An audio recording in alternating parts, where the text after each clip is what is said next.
The Rock Whisperer. Do you hear the earth talking to you?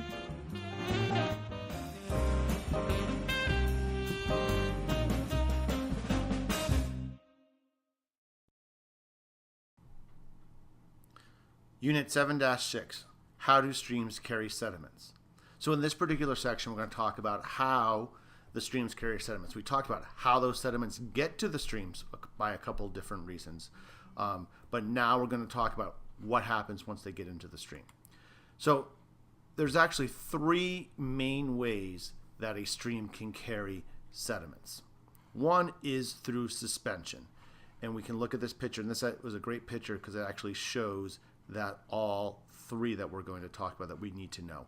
One is the suspension. And that suspension are particles. They're kind of like floating in the water. They haven't dissolved into the water, yet they're not rolling around the bottom. So the density is light enough or low enough that they're actually in the water column itself.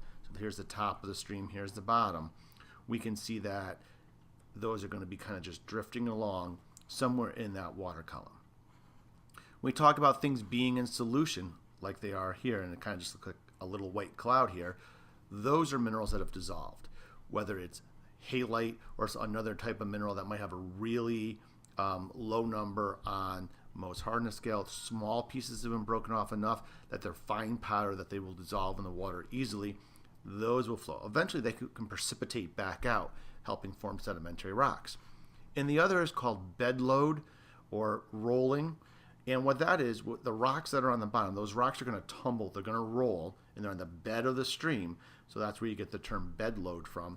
And they're going to bounce off each other, and they're going to hit into each other, and they're going to continue to break off pieces. That's why the stones become round. But they're also going to break off smaller pieces that might stay behind.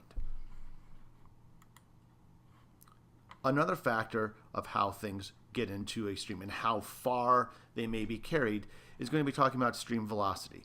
Now, we talked about this earlier in one of the other slides, and when we talked about that, we're referring to the slope and the discharge. And we were talking about this particular slide that we had talked about in the previous set of notes, talking about the change in y over change in x, and we also talked about how to calculate the discharge. So that is what we're referring to when we are looking at that.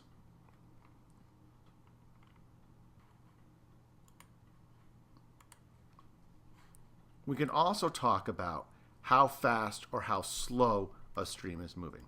And I realize at first this diagram may look a little bit confusing, but what they're showing you is this line here represents the cross section of the stream here. And then this line from here to here represents this cross section. And the same, that's here. So as streams are moving, the water tends to want to go straight. And when it goes straight, it will eventually hit into the side of a bank. You will have undercutting, and we will talk about that and show you that in the next slide. We can also see that depending on where you are, the straighter part of the stream is here, less friction, the water is going to go fastest. Where if it's just in the straight section of the stream, the fastest is going to be in the middle. But when we have the curve that's in the opposite direction from the first one, we can see the maximum velocity is going to be here in the deepest section, and that it's over on the left-hand side in this particular point. And the last slide in here kind of shows the same type of information. We can see that the stream is going to want to go straight. If the stream goes straight, it's going to hit this side bank. When it hits, it's going to carve out part of the bank. Well, the water on the inside part is going to slow down, and it's going to deposit material. So if we look from A to A prime, we can look from A to A prime up here, and we can see what is going to happen, how that's going to be cut out. It's going to be deeper on the A prime side and less deep on the A side. We can also see on the A prime side where it's deeper, there's going to be less friction in this small area right here. That's going to allow the stream to move faster. When we look between B and B prime, we're in a straight section of the stream.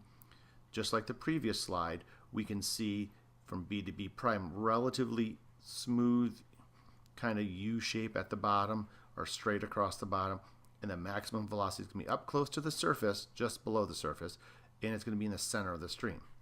And then C to C prime is going to be the opposite of our first one, A to A prime. And then on the C side, the stream is still going straight. It's going to hit out here by C. It's going to cut away, so the bottom part is going to be deeper. And on the C prime side, it's going to be slower, and we're going to have deposition on that. There's a great video called Take Me to the River. Remind me to show that in class. It shows 2 earth science teachers from the Lake George School District talking about these particular characteristics. Don't forget to listen to the earth. You just may hear it speak.